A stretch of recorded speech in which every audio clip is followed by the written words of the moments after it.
Bonjour à tous. Alors aujourd'hui, on va parler du concours Advance. On a déjà fait d'autres concours. Il y en existe plusieurs pour les terminales spécialités maths et autres. Eh bien, voici aujourd'hui donc le concours Advance. Alors, c'est un oral cette année et il fournit donc sur le site une série d'exercices qu'il faut travailler. Et ça commence par des calculs de dérivés. Donc, c'est très bien pour réviser vraiment. Et on va détailler, comme d'habitude, à chaque fois ce qu'il faut faire et ce qu'il faut savoir. Donc, on est parti. Première dérivée à calculer, donc un logarithme. On va détailler un petit peu alors. Un logarithme. Alors, il y a une formule. Donc, dans le cours, dériver quelque chose sous la forme ln de u. D'accord. Eh bien, il faut connaître la formule, c'est u' sur u. Alors, pour faire ça, il faut que u soit dérivable. Donc, u doit être dérivable et aussi le logarithme de u doit exister. Donc, u doit être dérivable sur l'intervalle qu'on étudie. Et ici, u doit être strictement positif. Donc, sur notre ensemble, un ensemble, donc, on va faire l'expression de la dérivée, puis après, on regardera rapidement sur quel ensemble on pouvait le faire. Donc, si on dérive, vous voyez, c'est très simple. F, c'est sous la forme ln de u. D'accord. On va peut-être détailler pour que ça soit bien clair pour tout le monde. Donc, ici, vous remarquez que f de x, c'est ln de u de x. D'accord. Avec u de x qui est x carré moins 2x plus 3. On a besoin de u', il n'y a aucun souci, ça fait 2x moins 2. Et donc j'applique la formule u' sur u. J'aurai donc 2x moins 2 sur x carré moins 2x plus 3. Alors si on vous demande après sur quel ensemble c'est dérivable, mais il faut regarder si u est positif. Donc on va essayer déjà de trouver le signe de x carré moins 2x plus 3. Alors, il y a plusieurs façons de faire. Vous pouvez essayer de trouver les racines, si vous voulez, en calculant le discriminant. Première chose, a égale moins 1, b égale moins 2, c égale 3. Donc, discriminant, b carré, ça fait 4, moins 4 fois a fois c. Vous voyez bien qu'on trouve un nombre négatif, ça fait moins 8. Donc, pas de racine. Donc, c'est de signe constant, celui de a. Donc, toujours du signe de a, c'est-à-dire que ça, c'est strictement positif. Donc, effectivement, f est dérivable, défini dérivable sur R parce que x carré moins 2x plus 3 est toujours strictement positif. Deuxième dérivée. Alors, ici, g de x se présente sous forme d'un produit. Donc, u de x fois v de x avec u de x qui est donc 1 sur x, v de x qui est exponentielle moins 2x. Alors, un produit, ça se dérive avec la formule de dérivation d'un produit. D'accord, u', donc uv', c'est u'v plus uv'. Et ça marche quand u et v sont dérivables. Sur l'ensemble considéré. Donc ici, on va donc travailler sur 0 plus l'infini. Effectivement, 1 sur x, c'est dérivable si x est non nul. Donc, on peut dériver sur 0 plus l'infini ouvert. L'exponentielle ne pose pas de problème. La dérivée de 1 sur x, c'est donc moins 1 sur x carré. Exponentielle moins 2x. Vous dérivez un exponentiel de u. D'accord. La formule c'est u'2, il faut les connaître par cœur. Donc quand on dérive, il va y avoir la dérivée de moins 2x qui sort devant, donc moins 2. Et vous aurez le même exponentiel moins 2x. Ensuite, la fameuse petite boucle. Donc g' vaudra moins 1 sur x carré exponentielle moins 2x, plus 1 sur x fois moins 2 exponentielle moins 2x. Donc on va mettre ce moins devant, moins 2 fois. Donc on va écrire tout de suite moins 2 sur x exponentielle moins 2x. On factorise par exponentielle moins 2x. On obtient donc moins 1 sur x2 moins 2 sur x. Et voici donc cette dérivée. Deuxième petit a, une racine carrée. Alors les formules, eh bien, la dérivée de racine de u, donc c'est une composée. Il faut savoir que c'est u' sur 2 racines carrées de u. Et c'est dérivable quand u est strictement positif, pour pouvoir ici diviser, sinon on a un petit souci pour appliquer la formule. Et il faut que u soit dérivable. D'accord. Donc, ici, on regarde 2x carré. Ici, votre u, c'est 2x carré plus 1. 2x carré, c'est positif, vous rajoutez 1. Ça, effectivement, c'est toujours supérieur ou égal à 1. Donc, c'est bien positif strictement. Donc on peut dériver ça quand on veut, donc sur R. Et cette dérivée elle est très simple.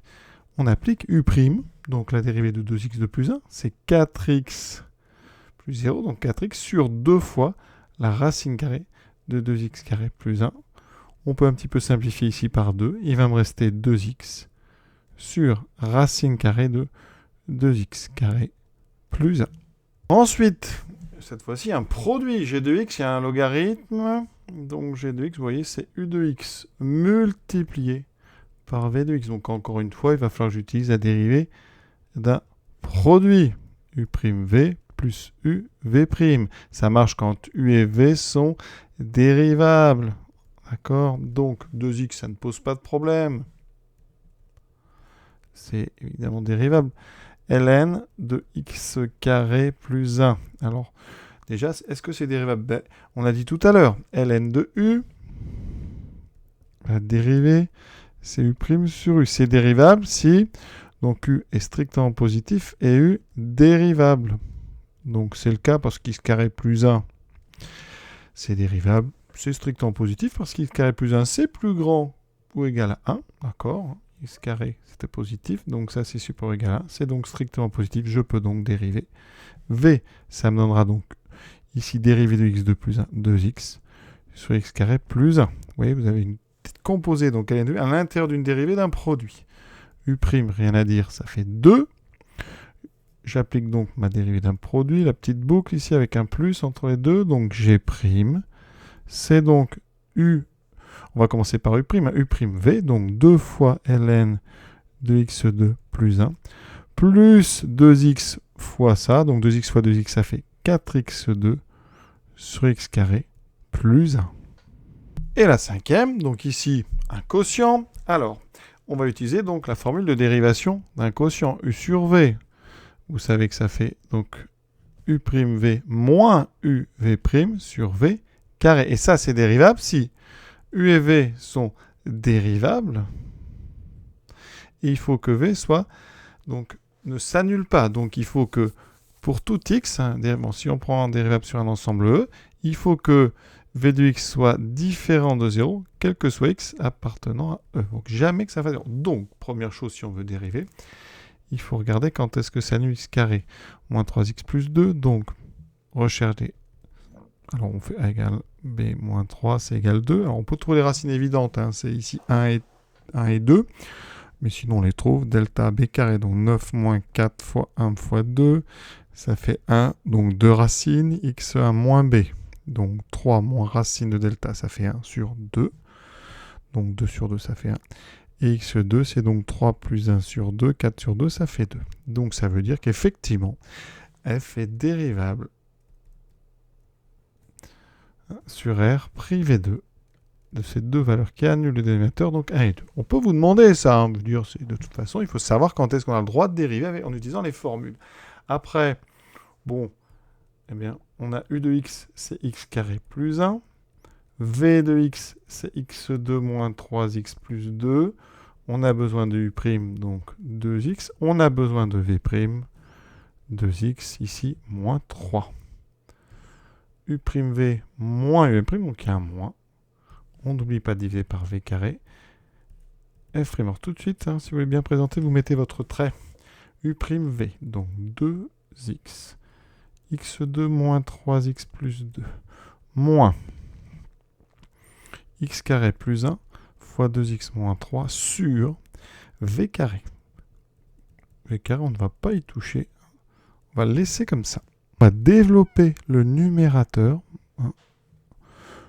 On ne touche pas au dénominateur, ça ne sert à rien. On sait qu'il est positif, qu'il ne s'annule pas, donc c'est parfait. On développe alors dx3, 2x3, moins 2 fois 3, 6x2, plus 4x.